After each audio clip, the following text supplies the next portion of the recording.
बहुत बच्चों में ओबेसिटी बढ़ती जा रही है। और कारण यही है जंक फूड। जो ये जनरेशन नेक्स्ट जनरेशन बनाएगी उस पे बहुत बड़ा इम्पैक्ट होने जा रहा है।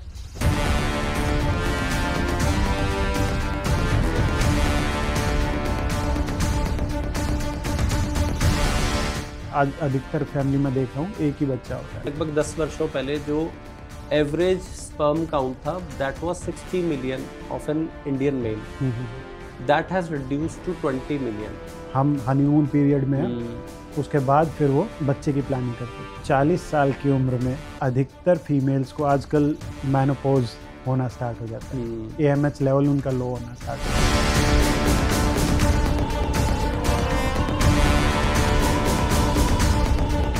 घी कितना लेना चाहिए और क्या उसका बेनिफिट है हमारी बॉडी के लिए? तो जरूरत से ज़्यादा घी भी अच्छा नहीं होता है। आयुर्वेदिक मेडिसिन से आपको लगता है कि डायबिटीज़ कुछ एक टाइम में क्योर हो सकती है? दुनिया की कोई भी दवा एलोपैथ, आयुर्वेद, होम्योपैथ, यूनानी क्योर नहीं कर सकती है। बच्चों के लिए कुछ टिप्स देना चाहें पेरेंट्स को? पूरा ये मोबाइल, बच्चा खाना नहीं खाता, लो मोबाइल लो, टीवी चला दिया, जितनी भूख नहीं है उससे ज़्यादा आप खाए जा रहे हैं तो अपने आप ही वजन बढ़ेगा।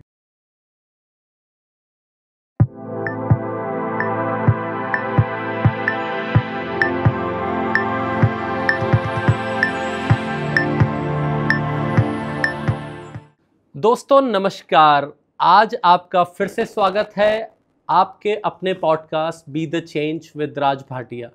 दोस्तों आज हमारी लाइफ में हम देख रहे हैं कि हमें क्रॉनिक डिसीज़ेज़ जो कि हमारे लाइफस्टाइल से मिल रहे हैं उनका बहुत ज़्यादा हमारी लाइफ पे इम्पैक्ट पड़ रहा है, और उसी रिगार्डिंग हम आपको आज ऐसे गेस्ट से मिलवाएंगे जो बहुत ही आसान शब्दों में बहुत ही सिंपल तरीके आपको बताएंगे, आयुर्वेदा की रेमेडीज़ आपको बताएंगे जिससे आपको आपकी लाइफ में कुछ बेटर होने का मौका मिलेगा।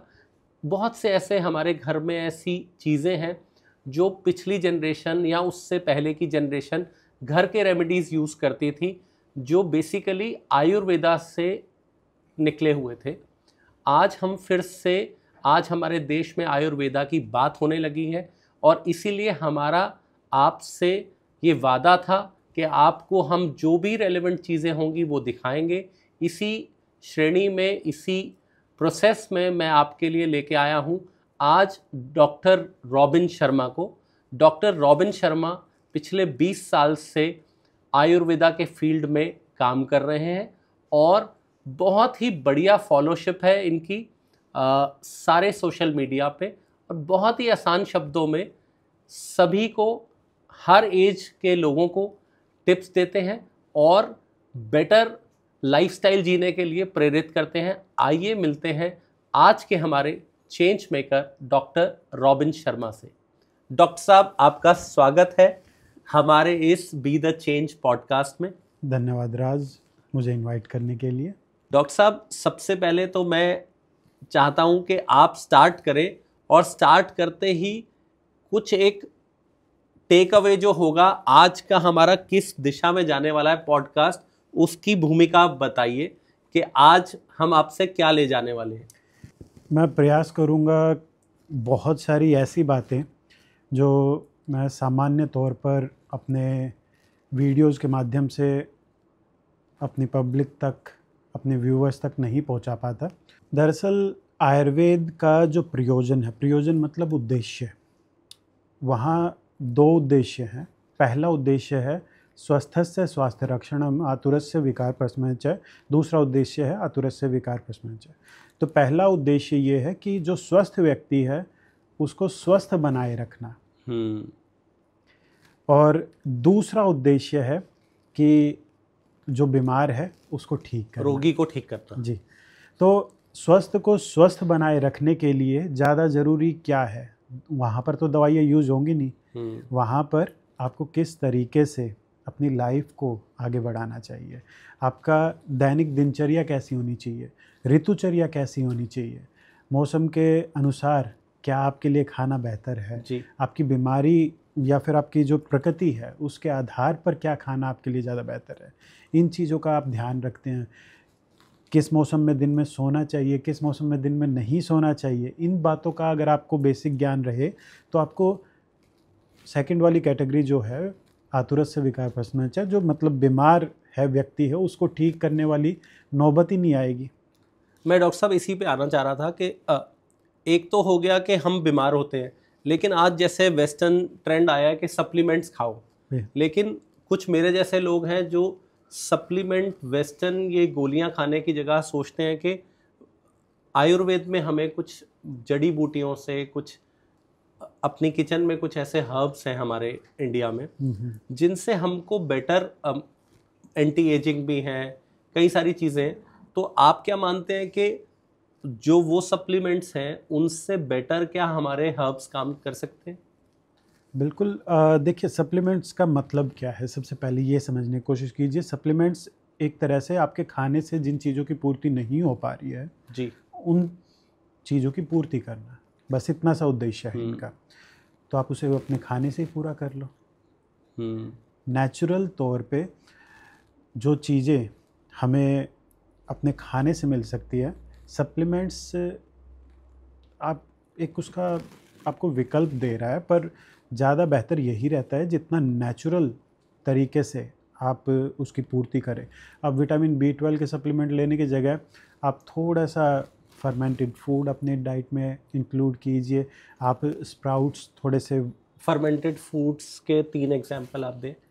जैसे आप इडली ले लीजिए, डोसा ले लीजिए, कांजी ले लीजिए, अचार हुआ, ये फर्मेंटेड फूड्स हैं। और इसके अलावा सीवीड, हालांकि हमारे इंडियन खाने में नहीं होता है पर विटामिन B12 का बहुत अच्छा सोर्स है। स्पिरुलिना। तो अगर आपको बिल्कुल नेचुरल जाना है तो आप बहुत सारे ऐसे नेचुरल तरीके हैं जिनके अंदर आपको वो सप्लीमेंट्स की कमी है, बड़ी आसानी से आप अपने खाने से पूर्ति कर सकते हैं उनकी। जी डॉक्टर साहब, अगर हम बात करें सप्लीमेंट्स की, तो सप्लीमेंट्स में एक हमारे यहाँ पर एक सुपर फूड आजकल, तो पहले से ही लोगों को पता है, हमारे यहाँ पर कोई भी बीमार होता था, कोई चोट लगती थी तो जख्म पे भी हल्दी लगा दिया करते थे और हल्दी वाला दूध पिला दिया करते थे, जो पिछले 20-25 साल में ख़त्म हो गया काफ़ी, चाहे वेस्टर्न इम्पैक्ट था, जैसे भी था। आज फिर से मैं ये देख रहा हूँ कि वेस्ट में हम लोग ट्रेवल कर रहे हैं तो कहीं पर मैंने देखा कि वहाँ पर गोल्डन मिल्क बिक रहा है। मैंने उसके इंग्रेडिएंट्स पढ़े तो उसमें देखा कि उसका मेन कंटेंट टर्मरिक था। टर्मरिक हल्दी वाला दूध वो बॉटल पैक करके भेज रहे हैं। बिल्कुल। तो मैं ये जानना चाहता हूँ कि टर्मरिक के बारे में आप क्या, टर्मरिक के कितने बेनिफिट्स हैं? अरे बेनिफिट तो आप पूछे मत, कितने बताए जा सकते हैं। दरअसल हल्दी में बहुत शानदार एंटी इन्फ्लामेटरी प्रॉपर्टी होती है, सूजन को कम करने की उसकी बड़ी क्षमता है अच्छी। साथ ही साथ एंटीऑक्सीडेंट प्रॉपर्टी होती है और जो बैक्टीरिया वगैरह की ग्रोथ है उनको भी लिमिटेड करने में, इन्फेक्शन वगैरह के ख़तरे को कम करने में वो बहुत अच्छा हेल्पफुल रहता है। तो हल्दी अगर कोई चोट वगैरह की कंडीशन में लेता है तो सूजन को कम करता है, इन्फेक्शन के चांसेस को कम करता है। तो इस तरीके से हल्दी बहुत अच्छा विकल्प है अपनी रोज़मर्रा की ज़िंदगी में। अगर आप उसको ऐड करते हैं तो उसको लेने का सही तरीका क्या है? जैसे मुझे कोई बीमारी नहीं है, मैं टर्मरिक का इंटेक अगर करूं तो मैं क्या इसे लॉन्ग टर्म के लिए कर सकता हूं? बिल्कुल कर सकते हैं, पर यहाँ पर अब वो सप्लीमेंट्स की जो आप बात कर रहे थे, मैं सलाह दूंगा कि सप्लीमेंट्स के बजाय आप नेचुरल तौर पे हल्दी प्रयोग करें। दरअसल हल्दी का जो एक्टिव कंपाउंड है करक्यूमिन, उसके साथ दिक्कत ये है कि कुछ स्टडी में पाया गया कि करक्यूमिन की ज़्यादा डोज आपके लीवर पर नेगेटिव इम्पैक्ट डालती है। ओके। और उसको प्रमोट इस तरीके से किया जा रहा है कि हल्दी खाने से लीवर ख़राब हो रहा है, जबकि हल्दी जो जिनका लीवर गड़बड़ में रहता है उनको हम खुद रेकमेंड करते हैं कि आप हल्दी थोड़ी सी अपने खाने में बढ़ाइए, या फिर गर्म पानी में डाल के आप उसको लीजिए, दूध में डाल के लीजिए, किसी ना किसी तरीके। दरअसल प्रकृति बहुत, मतलब मैं ये कहूँगा बुद्धिमान है, समझदार है। किसी भी चीज़ के जो कुछ दुष्प्रभाव संभव हैं उससे लड़ने का इंतज़ाम उसने पहले ही कर रखा है। आप उसमें से केवल एक एक्टिव कंपाउंड को निकाल के प्रयोग कर रहे हैं, तो उसके चलते जो दुष्प्रभाव संभव हैं, प्रकृति ने उसका इंतजाम हल्दी में ओवरऑल किया हुआ है। पर हमें तो आजकल हर चीज़ को कैप्सूल में भरने का शौक है। इजी है ना मेरे ख्याल से लेना, पर इजी है फिर बीमारियों को भी पाना। डॉक्टर साहब, एक और सुपर फूड की बात करते हैं। जैसे आप अगर बताएं कि हमारे इंडियन किचन में 5 ऐसे सुपर फूड जो हर इंसान जो निरोगी है, जिसको कोई रोग नहीं है, स्पेसिफिक उसे कोई रिक्वायरमेंट नहीं है, वो एक 5 ऐसे फूड्स जो हमारे ऑडियंस सुन रहे हैं उनको आप रिकमेंड करें। डॉक्टर रॉबिन शर्मा क्या रिकमेंड करते हैं 5 सुपर फूड्स जो डेली ले सकते हैं और जिनका हर तरह से पॉजिटिव इम्पैक्ट होगा बॉडी पे? देखिए, सबसे पहला तो ये आपने हल्दी का नाम लिया ही, ठीक है। इसको लेने का सही तरीका भी बताइए, कैसे लिया जाए? कच्ची हल्दी ले, ज़्यादा अच्छा रहेगा। लगभग 1/4 इंची के करीब कच्ची हल्दी को कद्दूकस करके दूध के साथ या गर्म पानी के साथ आप ले सकते हैं जी। दूसरा मैं नाम लूँगा यहाँ पे मोरिंगा, ड्रम स्टिक जिसको कहा जाता है, सहजन। आप उसकी सब्जी बना के खाइए, आप उसके पत्तों की सब्जी का प्रयोग कीजिए या फिर उसका पाउडर सूखे फॉर्म में आप किसी भी तरीके से लीजिए, बेस्ट है। डेली ले सकते हैं? बिल्कुल ले सकते हैं जी। इतना शानदार न्यूट्रिशनल प्रॉपर्टी है उसकी कि अच्छे अच्छे सप्लीमेंट्स फैले हैं उसके। तीसरा, आंवला। आंवला सबसे अच्छा है। दरअसल आंवले में संतरे के मुकाबले लगभग 16 या 17 गुना 17 गुना मैंने पढ़ा कहीं पर कि विटामिन सी की मात्रा होती है। एक 16 संतरों में जितनी होती है उतनी एक आंवला में होती है। तो अब आप, और विटामिन सी दुनिया के सबसे स्ट्रॉन्ग एंटीऑक्सीडेंट्स में से एक है। एंटीऑक्सीडेंट जो हमें हमारी बढ़ती उम्र के प्रभाव को धीमा करने का काम करता है, कैंसर से बचाव में। सर, फ्री रेडिकल्स ऑक्सीडेंट्स होते हैं, उनको भी किल करते हैं। हाँ जी, एंटीऑक्सीडेंट का बेसिकली काम वही होता है। विटामिन सी एक बहुत स्ट्रॉन्ग एंटीऑक्सीडेंट है। आपकी स्पर्म क्वालिटी को इम्प्रूव करता है, आपकी हेयर हेल्थ को इम्प्रूव करता है, आपकी स्किन की जो एजिंग हो रही है उसको रिवर्स करने में, उसको स्लो करने में ये बहुत हेल्प करता है। तो आंवला लेने का सर तरीका किसी भी तरीके से लीजिए। आंवला ऐसी चीज़ है, आप उसको कच्चा खाइए, उसका जूस बना के पीजिए, उसको सूखा खाइए, मुरब्बा बना के खाइए, वो फ़ायदा ही देगा। एक आंवला प्रतिदिन? बिल्कुल, एक आंवला आप रेगुलर लीजिए जी। इसके अलावा मैं एक अश्वगंधा बहुत रिकमेंड करता हूँ, क्योंकि आजकल मैं देख रहा हूँ अधिकतर लोग अपनी मेंटल हेल्थ को लेके नहीं है ठीक। लोगों की मेंटल हेल्थ बहुत गड़बड़ है, एंग्जाइटी बहुत है। अरे नींद, एंजाइटी के साथ में ना डिप्रेशन बहुत इतना सीवियर हो रहा है। अगर कोई अश्वगंधा लेता है, अश्वगंधा को दरअसल हम लोगों ने कुछ हमारी फील्ड के लोग और कुछ मार्केटिंग वाले लोगों ने एक केवल सेक्सुअल परफॉर्मेंस को इम्प्रूव करने वाली दवा करके बताया, पर दरअसल अश्वगंधा बहुत अच्छी दवा है आपकी मेंटल हेल्थ को इम्प्रूव करने के लिए। और सभी एज ग्रुप के लोग ले सकते हैं? बिल्कुल ले सकते हैं। हालांकि बच्चों को मैं रिकमेंड नहीं करता हूँ, पर और मेल एंड फीमेल दोनों? हर किसी को लेना चाहिए जी। मेरा ये मानना है कि 40-45 से अगर आपकी उम्र क्रॉस हो चुकी है, अश्वगंधा जरूर आपकी डाइट में होना चाहिए। अश्वगंधा लेने का तरीका? अश्वगंधा की तो गोलियां आती हैं, गोलियों की बजाय पाउडर फॉर्म ज़्यादा अच्छा रहता है। मैं फिर से कह रहा हूँ कि जितना आप एक्सट्रैक्ट की तरफ जाएंगे उतना उन दवाइयों के दुष्प्रभाव की संभावना अधिक हो जाएगी और इम्पैक्ट भी कम हो जाता होगा। इम्पैक्ट तो हो सकता है कि आपको सामान मिले या फिर ज़्यादा भी मिल जाए, पर जो साइड इफ़ेक्ट, अधिकतर लोग आयुर्वेद को क्यों पसंद करते हैं कि कम से कम चलिए कोई दुष्प्रभाव तो नहीं होगा भी तो बड़ा मतलब माइल्ड रहेगा, तो उसके संभावना कम हो जाती है जितना आप रॉ फॉर्म में चीज़ों को लेते हैं। और 5वां मेरा फेवरेट शिलाजीत मेल फीमेल हर किसी को लेना चाहिए। डायबिटिक पेशेंट्स के लिए रामबाण है। हालांकि ये ब्लड शुगर लेवल को डायरेक्टली इन्फ्लुएंस नहीं करता है, पर डायबिटिक पेशेंट्स को ज़रूर शिलाजीत का यूज़ करना चाहिए।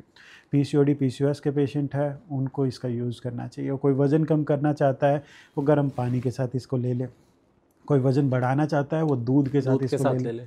डॉक्टर साहब, जैसे आपने लास्ट के 2 प्रोडक्ट्स बताए, अश्वगंधा और शिलाजीत, इनका मतलब मैं देखता हूँ कि जैसे जनरली मैं भी पिछले कुछ वर्षों से लेता हूँ और मैं सबको बोलता हूँ, क्योंकि मैंने इम्पैक्ट देखा है कि थकान ना होना और बहुत ज़्यादा एनर्जी रहना बॉडी में, उसके लिए रामबाण है। मतलब मुझे ऐसा सप्लीमेंट नहीं मिला, लेकिन जो हमारी सोसाइटी में एक टैबू बन जाता है, मतलब टैबू ऐसा क्रिएट कर दिया गया, चाहे वो मार्केटिंग से या पहले उससे, तो वो ऐसा कर दिया कि भाई ये तो स्पेशली मेन के लिए हैं जो ज़्यादा सेक्सुअली एक्टिव रहना चाहते हैं, जबकि ऐसा नहीं है। तो आप प्लीज़ हमारी ऑडियंस के लिए ये मिथ बस्टर आप कर दीजिए।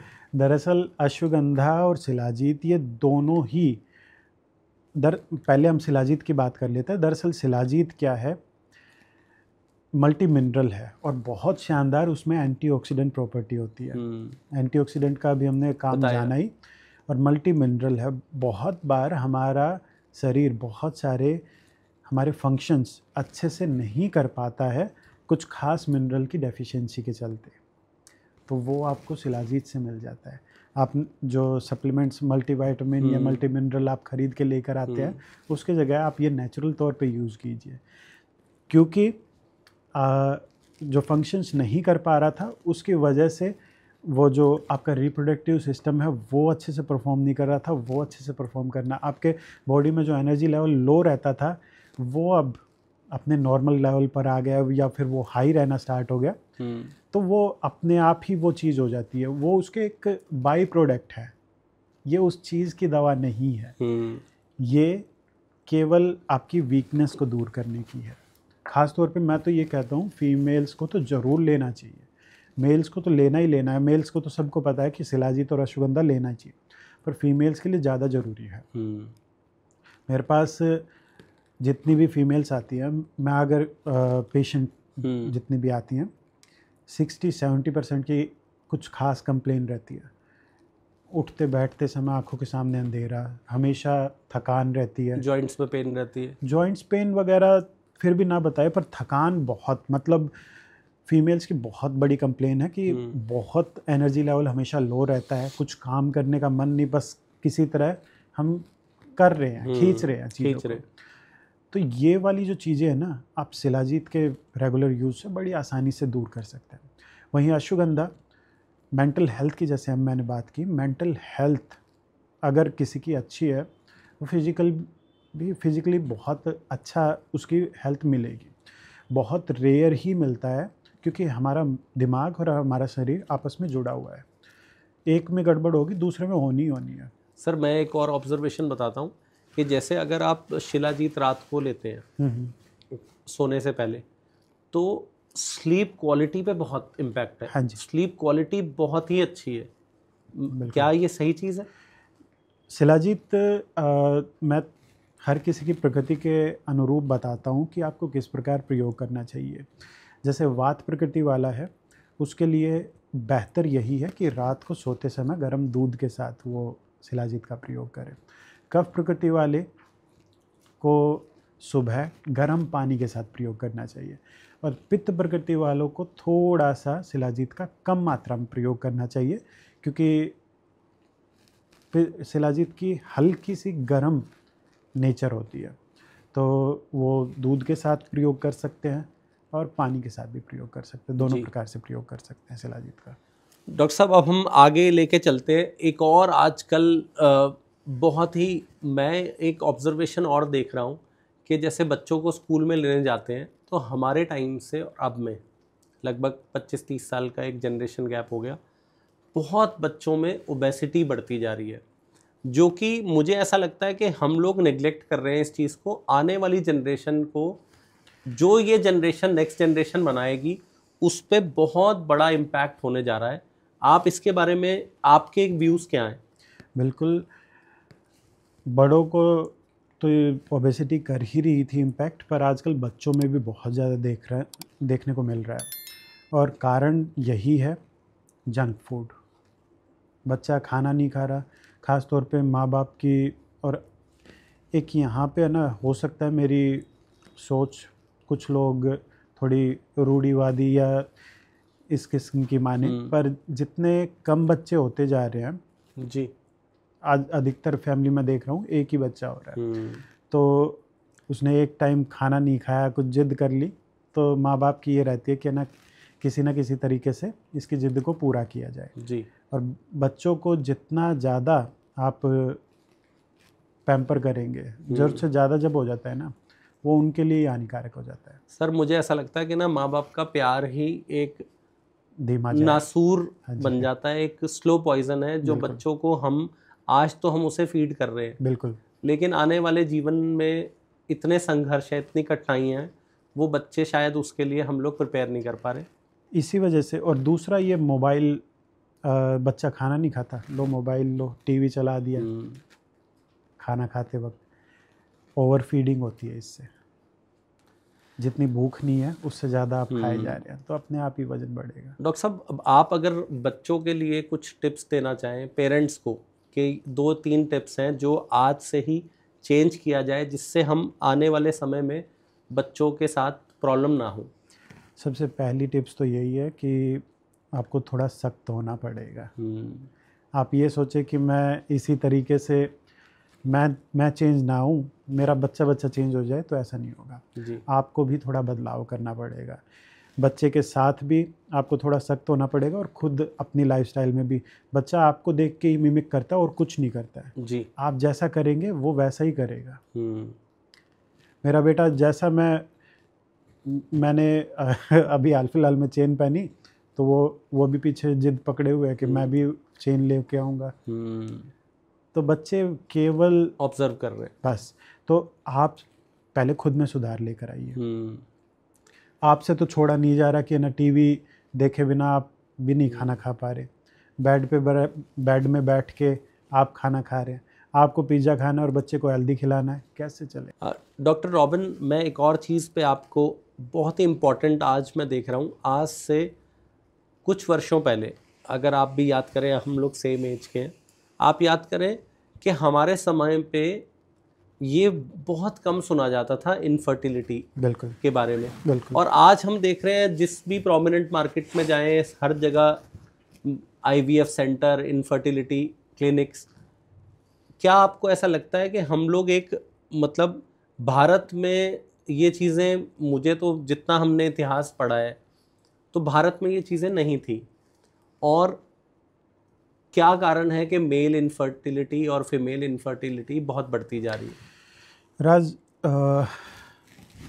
तकरीबन 20-22 साल पहले आपने कभी नोटिस किया था IVF सेंटर आपके आसपास फरीदाबाद में? आपने कभी नोटिस किया हो? कभी नहीं। और अब दुनिया भर के आपको हर गली नुक्कड़ पे मिल जाएंगे।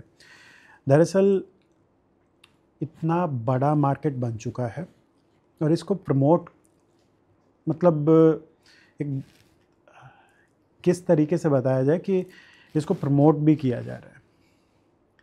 पहले आप खुद सेटअप हो जाओ, फिर उसके बाद शादी करना। आइडियल एज शादी की है ना, वही है 24-25 मैक्सिमम जी। पर आजकल जो ट्रेंड चला हुआ है 30-35 में जाके शादी करते हैं, और उसके बाद तुरंत शादी के बाद भी प्लानिंग नहीं करते, उसके भी बाद 2-5 साल हाँ, भाई 3-4 साल अभी हम हनीमून पीरियड में हैं, उसके बाद फिर वो बच्चे की प्लानिंग करते। 40 साल की उम्र में अधिकतर फीमेल्स को आजकल मेनोपॉज होना स्टार्ट हो जाता है, AMH लेवल उनका लो होना स्टार्ट हो जाता है। जब एक तरह से ऑफिशियली बुढ़ापा आपको टच कर रहा है, हाँ, उस समय तो आप प्लानिंग कर रहे हैं। इनफर्टिलिटी नहीं होगी तो क्या होगा जी। और उसमें भी फिर आपको ये चाहिए सुख सुविधाएं कि मैं मतलब मुझे किसी भी रूप में परेशान ना होना पड़े। तो अब लो फिर मज़े इन चीज़ों का तो करना ही पड़ेगा। डॉक्टर साहब, ये तो आप फीमेल इनफर्टिलिटी की बात कर रहे हैं, मैं मेल फर्टिलिटी के बारे में भी अब बताना चाहूँगा। मैं अभी 3-4 दिन पहले कोई स्टडी पढ़ रहा था, तो जो आज से कुछ वर्षों पहले, लगभग 10 वर्षों पहले, जो एवरेज स्पर्म काउंट था that was 60 million of an Indian male, that has reduced to 20 million. Doctor Robin, जैसे आपने बताया कि एक तो मैरिजेबल एज भी अब बढ़ती जा रही है, और इनफर्टिलिटी के बहुत से कारण दोनों में हो रहे हैं, मेल फीमेल में। अगर इसके लिए हम जो हमारे व्यूअर्स हैं जो अब इस फैमिली वे में आना चाह रहे हैं, आप उनके लिए क्या सुझाव देंगे, क्या सिंपल 3 टिप्स दे जो बेसिक सा चेंजेस अपने जीवन में करें, उससे उनको आगे जाकर ये प्रॉब्लम ना हो? 3 ही बताता हूँ, 3 भी कर लेंगे ना तो बहुत अच्छा जी। है। पहला, अच्छी नींद लीजिए। दूसरा, रेगुलर एक्सरसाइज कीजिए। जी। और तीसरा, अश्वगंधा और शिलाजीत, जो हमने पीछे बात की थी, अश्वगंधा और शिलाजीत, इनको रेगुलर यूज़ कीजिए। अगर ये 3 भी कोई कर लेता है ना, यकीन मानिए अधिकतर समस्याएं होने की संभावनाएं इनफर्टिलिटी से जुड़ी काफ़ी परसेंटेज कम हो जाएगी। बहुत कम हो जाएंगे, बहुत कम हो जाएंगे। तो लाखों करोड़ों रुपए बाद में खर्च करने से अच्छा और इतना स्ट्रेस लेने से अच्छा ये है कि मैं अपने व्यूअर्स से कहूँगा, जो भी आज इस स्टेज पर हैं, जो शादी कर चुके हैं या शादी करने वाले हैं या फैमिली प्लान कर रहे हैं, तो डॉक्टर रॉबिन शर्मा ने आपको ये बहुत सिंपल 3 टिप्स दी हैं। मैं आपसे रिक्वेस्ट करूँगा कि आप इनको फॉलो करो, और भगवान ने चाहा तो आपकी ये चीज़ें फॉलो करने की वजह से आपको आगे जाकर इन समस्याओं का सामना नहीं करना पड़ेगा। बिल्कुल। अगर नींद आप अच्छी लेते हैं, रेगुलर वर्कआउट करते हैं, तो अधिकतर समस्याएं, मैं ये अगर ये भी कहूँ कि 50% प्रॉब्लम तो वहीं पर ख़त्म हो जाएगी। और फर्टिलिटी से जुड़ी, चाहे मेल हो चाहे फीमेल हो, दोनों को अश्वगंधा और शिलाजीत का अगर वो रेगुलर यूज़ करते हैं, फर्टिलिटी पावर डेफिनेटली इम्प्रूव होती है। डॉक्टर साहब, आप जैसे बता रहे हैं कि शिलाजीत और अश्वगंधा, तो बहुत बार तो मैं भी, मतलब हमें कन्फ्यूजन रहती है कौन से ब्रांड की ली जाए। इतने सारी प्रोडक्ट्स आ गए हैं और पता नहीं कौन क्या बेच रहा है। कैसे पता चले कि कौन से ब्रांड्स हैं जिनका आपके हिसाब से अब आप रिकमेंड करना चाहें या नहीं, पर हमें पता कैसे चले कि प्योर कैसे है चीज़? देखिए, शिलाजीत, अश्वगंधा और शिलाजीत हमेशा, एक तो कोई भी आप दवा लें या कोई भी आप फूड सप्लीमेंट कुछ भी आप ले रहे हैं, तो हमेशा रेप्यूटेड ब्रांड का आप लें, सबसे पहली बात। दूसरा, कुछ चीज़ों को आसानी से आप घर पे टेस्ट भी कर सकते हैं कि प्योर है या नहीं है। जी। आप शिलाजीत का, मैंने बहुत बार अपने वीडियोस में बताया कि आप शिलाजीत को आसानी से घर पे टेस्ट कर सकते हैं कि ये ओरिजिनल है या नकली है। कहीं उसके अंदर गुड़ की चाशनी वगैरह तो नहीं मिला रखी है, और तार बन जाती है। हाँ जी, तार वाली नकली होती है जी। तार वाली नकली होती है। तो कैसे पता चलेगा? ओरिजिनल से शिलाजीत होगी, उसको जब भी आप आग के ऊपर रखेंगे, बिना धुए और बिना आग के वो जलती है, और साइज़ उसमें कभी फ्लेम नहीं दिखाई देगी, और साइज़ उसका 2 से 3 गुना बड़ा हो जाएगा। दूसरा, प्योरिटी चेक करने का एक और है कि आप उसको डालिए पानी में, गर्म पानी में। गर्म ठंडा कैसा पानी, वो जब डिजोल्व हो जाएगी ना, एक भी आपको कोई भी उसके अंदर पार्टिकल आपको तैरता हुआ नहीं दिखाई देना चाहिए, मतलब इसकी प्रोसेसिंग अच्छे से हुई है। अगर पार्टिकल तैरता हुआ दिखाई दे रहा है तो वो आपको नहीं यूज़ करनी चाहिए, प्रोसेसिंग गड़बड़ है, वहाँ पर दिक्कत दे सकती है। और अश्वगंधा? अश्वगंधा के लिए तो आपको ब्रांड के ऊपर ट्रस्ट करना ही पड़ेगा, पाउडर फॉर्म में लीजिए। हाँ, अगर आपको पहचान है जड़ी बूटियों की, तो आप साबुत भी लेकर आ सकते हैं पंसारी के। अपने, आप जिस भी शहर में रहते हैं, कोई ना कोई एक अच्छा पंसारी वहाँ पर मिलेगा जिसके पास रॉ मिल जाती है। हाँ जी, आप वहाँ जाइए, रो लेकर आइए, उसका पाउडर बनाए। बस। तो ये दोनों चीज़ें साथ भी ली जा सकती हैं? बिल्कुल ली जा सकती हैं, कोई जी। दिक्कत की बात नहीं है। और सारा साल ले सकते हैं? ऑलमोस्ट ले सकते हैं। हालांकि जो, जैसा मैंने बताया कि पित्त प्रकृति वालों को शिलाजीत खास तौर पे गर्मी के मौसम में थोड़ा सा अवॉइड करना चाहिए, बाकी हर कोई आसानी से यूज़ कर सकता है। डॉक्टर साहब, जैसे हमने एक जनरेशन के लिए तो बात करी, अब हम आते हैं हमारे सीनियर सिटीजन्स के लिए। हाँ जी। सीनियर सिटीजन्स में एक सबसे कॉमन चीज़ जो दिख रही है, मैं अपने पेरेंट्स को देख रहा हूँ, इन लॉज को देख रहा हूँ, आसपास देख रहा हूँ, सभी बुज़ुर्गों को नीज़ की प्रॉब्लम है।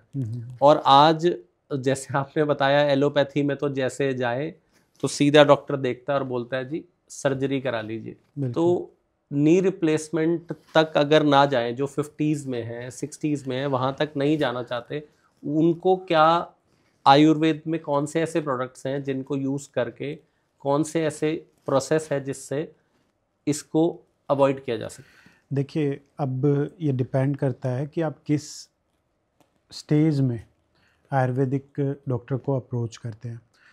पानी जब सर के ऊपर से जा चुका हो, उस स्टेज में जाएंगे तो आपको आयुर्वेदिक दवाइयाँ या फिर पंचकर्म वगैरह की सहायता लेनी पड़ेगी, क्योंकि उसके बिना फिर वो रिकवर हो नहीं पाएगा। पर इनिशियल फेज़ में आपको कहीं पर जाने की ज़रूरत नहीं है, आपकी रसोई बहुत है जी। मैं बार बार बोलता हूँ, अपने घर के खाने की ताकत को अगर आप पहचान लेते हैं ना, आपको डॉक्टर वगैरह की ज़रूरत नहीं है। मैं खुद डॉक्टर हूँ, पर फिर भी डॉक्टर वगैरह की आपको शायद ज़रूरत नहीं पड़ेगी।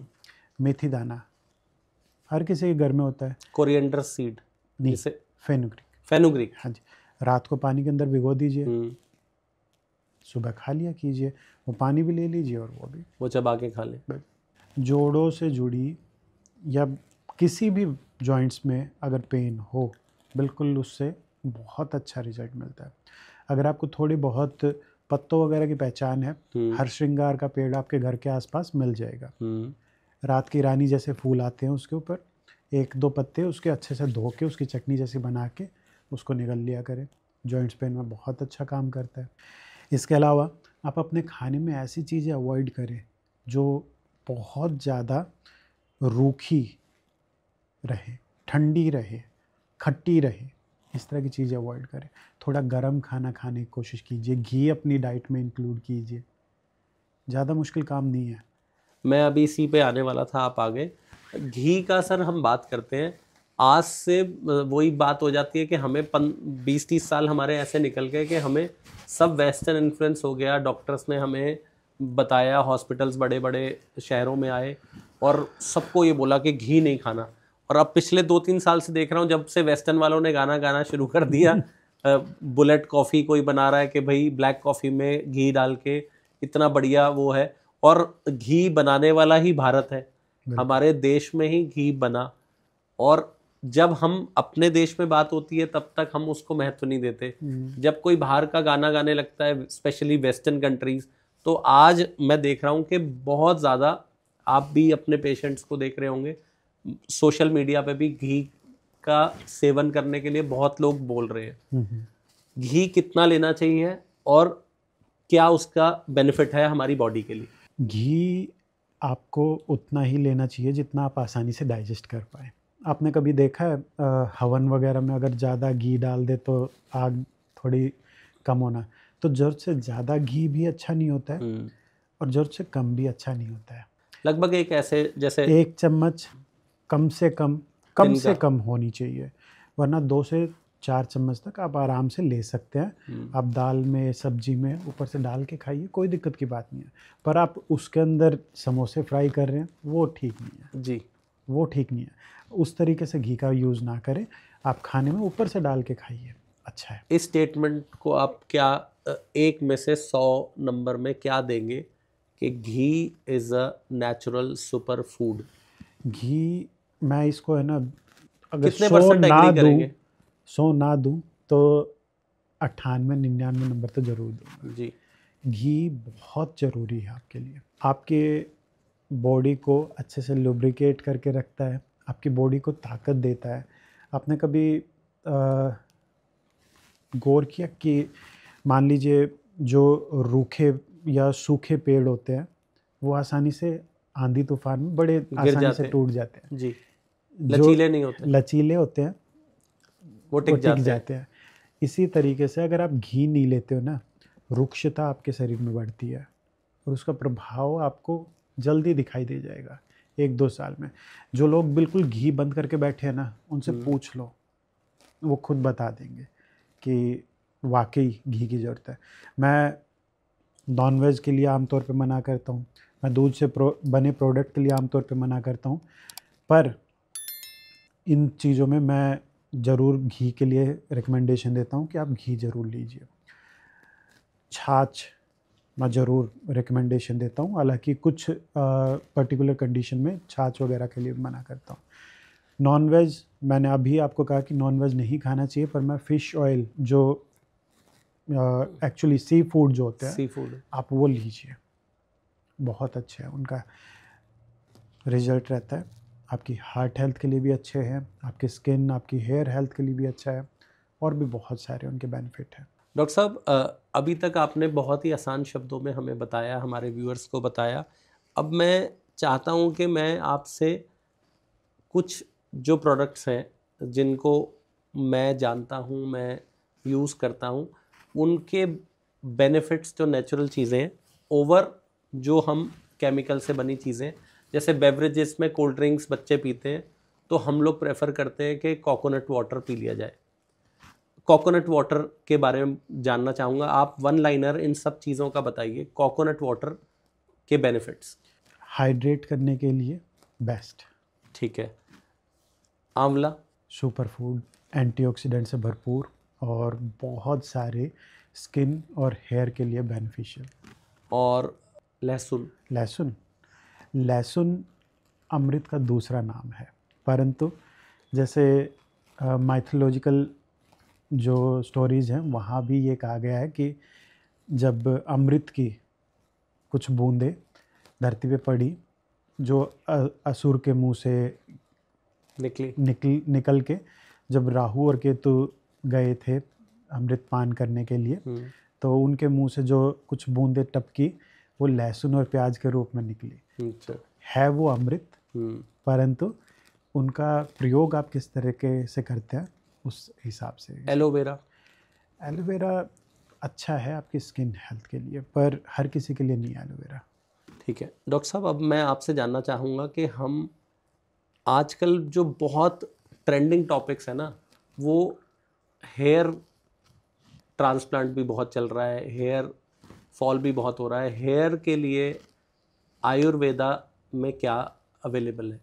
देखिए, हेयर एक आपकी है ना बॉडी का एक तरह से आईना है, आपकी हेल्थ का एक तरह से आईना है।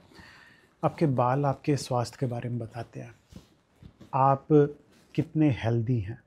आमतौर पे आपने देखा होगा कोई भी फीमेल जब किसी मेल की तरफ अट्रैक्ट होती है तो वो अपने बालों के साथ खेलना स्टार्ट कर देती है, टच करना स्टार्ट कर देती है। वो साइकोलॉजिकल एक फैक्ट है ये, और इसके पीछे कारण ये है कि आपके जो बाल है ना वो आपकी हेल्थ के बारे में बताते हैं, आपका रिप्रोडक्टिव सिस्टम कितना ताकतवर है इसके बारे में बता रहे हैं।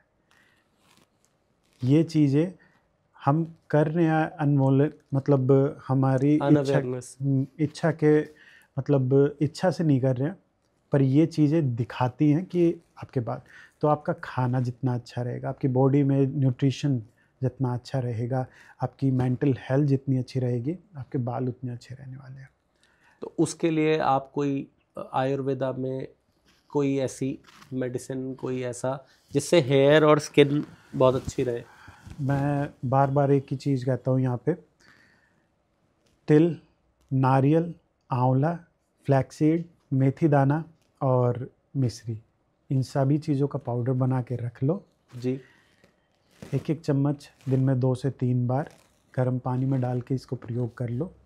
बहुत अच्छी हेयर हेल्थ के लिए, बहुत अच्छी स्किन हेल्थ के लिए बहुत ही आसान सा प्रयोग है। मेरा खुद का एक हेयर ऑयल है, मैं कभी उसके बारे में भी कभी अपने व्यूवर्स को बताता हूँ, तो मैं बार बार ये कहता हूँ, दुनिया का सबसे अच्छा हेयर ऑयल भी आप लगा लोगे, जब तक अंदर से ताकत नहीं आएगी ना जी, फ़ायदा पूरा नहीं मिलने वाला। बाहर से लगाने के लिए मैं आपको सबसे अच्छा तेल दे रहा हूँ, अंदर से उनको ताकत देने के लिए आपको फूड अच्छा लेना पड़ेगा। ये जो मैं आपको बता रहा हूँ वो आप कर लीजिए। तो ये मिक्सचर जो आपने बताया 5-6 चीज़ों का, ये मिक्सचर क्या मार्केट में कोई पाउडर में, कोई फॉर्म में अवेलेबल होता है, या क्या कहते हैं इस मिक्सचर को? आप इसको कुछ भी कह लीजिए तिल आपको आसानी से मार्केट में मिल जाएगा, सूखा नारियल आपको आसानी से मार्केट में मिल जाएगा, आंवला पाउडर आसानी से मिल जाएगा, फ्लैक्स सीड्स, अलसी के बीज आपको आसानी से मिल जाएंगे, मेथी दाना आपको आसानी से मिल जाएगा। बराबर मात्रा में? जहाँ पे भी मात्रा ना बताई जाए, सभी चीज़ें बराबर होती है। अच्छा, इन सबको मिक्स करके मिक्सचर में और रोज़ 1 चम्मच ले लिया जाए तो स्किन के लिए और हेयर हेल्थ के लिए बहुत अच्छा है। बेस्ट। डॉक्टर साहब, एक और बहुत बड़ी एक क्रॉनिक डिजीज़ जो अब की भारत में हमारे बहुत ज़्यादा परसेंटेज में बढ़ती जा रही है, जिसको कहते हैं डायबिटीज़ और हाई बीपी की प्रॉब्लम। आज मेरे ख्याल से मुझे ऐसा लगता है कि हर 5 में से 2 या 3 लोग तो मेडिसिन ले रहे हैं 30s 40s के बाद। सभी लोग डायबिटीज़ की और बीपी की गोली ले रहे हैं, आप क्या मानते हैं कि इसको कैसे अवॉइड किया जा सकता है? डायबिटीज़ के ऊपर आएंगे, पर हाई बीपी के लिए आपको एक मैं कमाल की बात बताता हूँ। जितने भी लोग डायबिटीज़ के लिए एलोपैथिक दवा कोई भी यूज़ कर रहे हैं, आपको जिस भी डॉक्टर ने लिखी है ना, आप उससे पूछना कि क्या मैं अगर इसको लंबे टाइम तक लेता हूँ तो क्या इसकी वजह से मुझे डायबिटीज़ हो सकती है, नहीं हो सकती। बीपी की मेडिसिन से? हाँ जी, लंबे टाइम तक अगर लेते हैं, कोई मुझे लगता है कि ना कोई मतलब एविडेंस नहीं है, मेरे पास भी नहीं है, पर मैंने बहुत सारे लोगों में ये ऑब्जर्व किया है जो बीपी की मेडिसिन। लेकिन सर बीपी की मेडिसिन तो ऐसे बताते हैं कि बीपी की मेडिसिन एक बार स्टार्ट हो जाए तो फिर आप छोड़ नहीं सकते। छोड़ नहीं सकते। मैं ये नहीं कह रहा हूँ कि आप उसको छोड़ दीजिए, इसका ये मतलब नहीं है, पर आप वही बात, पानी सर के ऊपर जब चला जाए तब आप हाथ पैर मारना स्टार्ट करो। इससे अच्छा पहले ही इनिशियल फेस में आप बीपी को नेचुरल तौर पे कंट्रोल करने की कोशिश करो ना, ताकि आपको उसकी तरफ जाने की। अधिकतर लोग ये, अरे चल कोई बात नहीं, एक गोली तो खानी है, खा के चला लेंगे, पर इस गोली को एक की दो कब हो जाती है, दो की चार कब हो जाती है, एक की दो बीमारी कब हो जाती है, दो की चार कब हो जाती है, आपको खुद नहीं पता लगेगा। ऐसा ही डायबिटीज़ का हाल है। आज तो एक टैबलेट स्टार्ट होगी और आप डॉक्टर से पूछो क्या खाना है, वो ये कहेगा कि ना कोई परहेज नहीं है, बस मीठा मत खाओ और कुछ खाते रहो।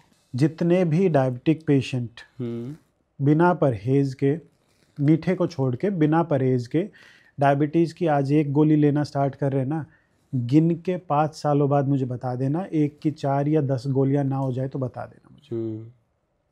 पूरा ये मैं अपने एक्सपीरियंस से बता रहा हूँ ये बातें। ये हो सकता है कि कहीं पे कोई मतलब इसका आपको लिखित में आगे चल के जब हमारे पास भी कुछ पैसे आएंगे हम भी रिसर्च करवा के ये चीज़ें बता पाएंगे, पर मैंने अपने एक्सपीरियंस में ये बहुत बार देखा है। डायबिटीज़ एक ऐसी बीमारी है, उसको बड़ी आसानी से हराया जा सकता है, उस पर विजय प्राप्त की जा सकती है, पर आपको 2-3 चीज़ों पर कंट्रोल रखना होगा। पहला, अपने दिमाग पे कंट्रोल रखना होगा। थोड़ा सा अपने दिमाग पे क्यों, थोड़ा खुद को एक्टिव बनाना होगा। मेंटली जब तक आप एक्टिव नहीं होंगे, फिजिकली भी नहीं हो पाएंगे। दूसरा, आपको अपनी ज़ुबान पे कंट्रोल करना होगा। और तीसरा, बहुत सारी आयुर्वेदिक दवाइयाँ हैं, उनका आप अगर कोई एलोपैथिक दवाइयों के ऊपर ऑलरेडी है तो उनके साथ आयुर्वेदिक दवाइयों का प्रयोग करना स्टार्ट करें। और अगर नहीं गया है तो आप किसी आयुर्वेदिक डॉक्टर के गाइडेंस में आयुर्वेदिक दवाइयों को यूज़ करना स्टार्ट करें, आपको एलोपैथ की ज़रूरत ही नहीं पड़ेगी। जी, आयुर्वेदिक मेडिसिन से आपको लगता है कि डायबिटीज़ कुछ एक टाइम में क्योर हो सकती है? कोई भी दवा, दुनिया की कोई भी दवा, एलोपैथ, आयुर्वेद, होम्योपैथ, यूनानी, क्योर नहीं कर सकती है। ये सभी चीज़ों का आपको साथ में प्रयोग करना होगा। आपको रेगुलर वर्कआउट करना ही करना होगा। आप ये सोचें कि मैं बस दवा खा लूँगा और मैं ठीक हो जाऊँगा, तो नहीं होगा। नहीं होगा, बिल्कुल नहीं होगा। आप आज की जो सुविधाएं हैं उनका प्रयोग कीजिए। सीजीएम आता है, कंटिन्यूस ग्लूकोज मॉनिटर, जो बाजू पे लगता है, लग जाता है, वो लगाइए। लगा के ये देखिए कि मेरी बॉडी के लिए कौन सा अनाज सबसे अच्छा है। आमतौर पे मैं जौ या चना प्रयोग करने के लिए कहता हूँ। अगर मैं मना करता हूँ गेहूँ चावल आप मत प्रयोग करो, तो बहुत सारे लोग रागी प्रयोग करना स्टार्ट कर देते हैं। उसका भी सेम गेहूँ चावल की तरह वो भी बड़ा स्पाइक देता है शुगर का। तो गेहूँ चावल और रागी के अलावा अधिकतर मोटे अनाज इतना बड़ा स्पाइक नहीं देते हैं। मैदे से बनी चीज़ें बिल्कुल बंद कर दीजिए, बिल्कुल बंद कर दीजिए। रेगुलर वर्कआउट कीजिए, मीठा बंद कर दीजिए। अब मीठे को लेके बहुत सारे लोग, चीनी हमने बंद कर दी तो अब गुड़ खाना स्टार्ट कर दो। मैंने ये वाला कान ना पकड़ने के लिए कहा तो पकड़ के दूसरा पकड़ लिया। मीठा मीठा होता है। आपको कहीं पे भी कॉन्सेंट्रेटेड रूप में जो मीठा है ना, वो नहीं यूज़ करना चाहिए। हाँ, चीनी के मुकाबले वो अच्छा है, पर जो 20 मर्डर करके एक अपराधी जेल में गया है, उसके बजाय 19 मर्डर करके अपराधी जो जेल में गया वो कितना अच्छा हो गया। तो आपको अगर मीठा खाना ही है, अपनी ब्लड शुगर सीजीएम पे चेक करते रहिए। आप इतना खुद को रिवार्ड कीजिए कि रेगुलर वर्कआउट वगैरह करके या डाइट पे कंट्रोल करके कि आप वो मीठा खा सके। मेरे बहुत सारे पेशेंट हैं, वो कह रहे कि ना सर आपने जब से स्टार्ट किया है ना, आज 10 साल हो गए थे, 15 साल हो गए थे, हमने मीठे को टच नहीं करके देखा था, और अब बीच बीच में सप्ताह 2 सप्ताह में ऐसी वो आ जाती कंडीशन की चीट मील कहते हैं। चीट मील की जरूरत नहीं, वो खुद रेगुलर मॉनिटर कर पाते हैं ना कि अभी मेरी ब्लड शुगर नीचे है तो मेरे पास मौका है, खा एक विंडो है। हाँ, आप सभी चीज़ें यूज़ कर पाएंगे। आपको सारी चीज़ों को अच्छे से यूज़ करना होगा, तभी डायबिटीज़ रिवर्स हो सकती है। कोई पैथी अगर ये कहती हो ना, मैं आयुर्वेदिक डॉक्टर हूँ, इसके बावजूद ये कह रहा हूँ, कोई ये कह दे कि मैं आयुर्वेदिक दवाइयों से, केवल आयुर्वेदिक दवाइयों से डायबिटीज़ को ख़त्म कर दूंगा, नहीं होगा, झूठ बोल रहा है। वो सहायता करती है, आपको खुद भी थोड़ा काम करना होगा। वो केवल आपको डायरेक्शन दिखाएगी, असल मेहनत आपको करनी है।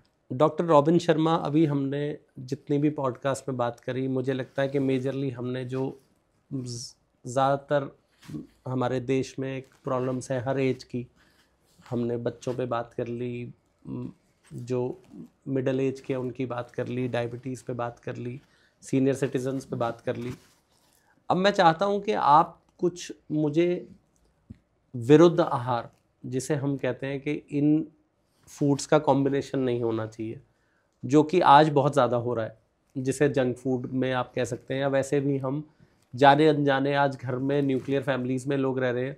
पहले बड़ों को चीज़ें पता होती थी तो घर में बता देते थे कि बेटा इसके साथ ये मत खाओ, इसके साथ ये मत खाओ।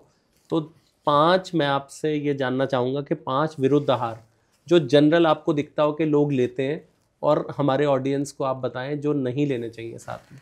मैं विरुद्ध आहार के कॉन्सेप्ट से सबसे पहले मेरी दादी की वजह से, वही आप वाली बात कि बड़े जो होते थे, मैं कभी भी रात में दही खाता था, मेरी दादी बार बार टोकती थी कि रात को दही नहीं खाना चाहिए जी। क्यों उनको नहीं पता, पर नहीं खाना चाहिए।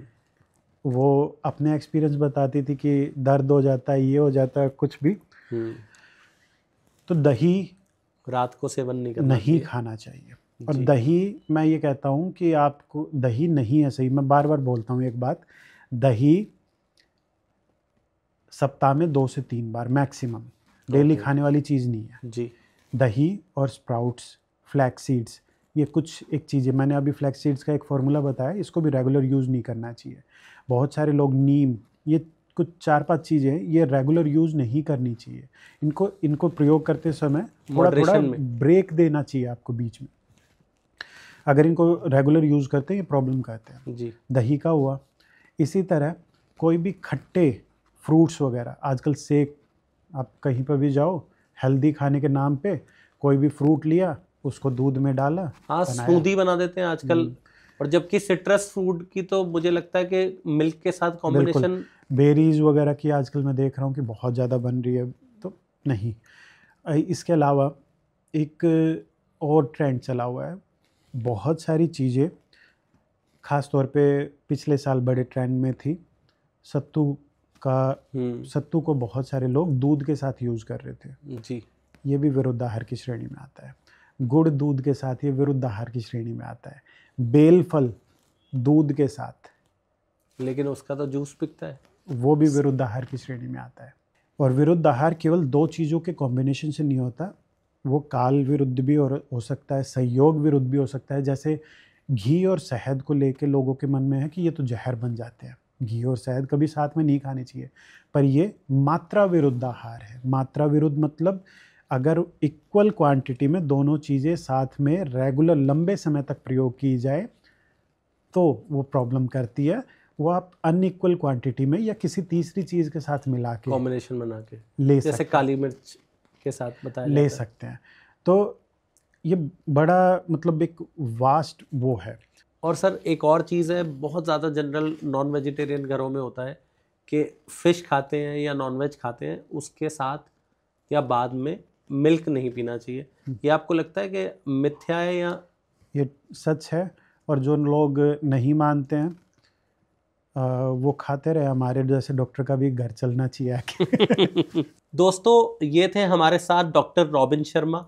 और मैं ऐसा मानता हूँ कि अगर आपने ये पॉडकास्ट पूरा सुना है तो आप छोटी छोटी चीज़ें, अगर इनमें से कुछ चीज़ें भी अपने जीवन में इनकलकेट करेंगे और प्रैक्टिस करेंगे तो आपकी लाइफ बेटर होगी, ये मेरा आपसे वादा है। और मैं भी आज इनसे बहुत सारी इनपुट्स लेके जा रहा हूँ और कोशिश करूँगा कि मैं भी अपनी लाइफ में कुछ बेटर करूँ और आगे बेटर फ्यूचर की तैयारी करें हम, ताकि हमारा देश, हमारा भारत आगे ग्रो कर सके। मैं आपसे रिक्वेस्ट करूँगा कि हम आपके लिए बहुत सारे चेंज मेकर्स को ला रहे हैं।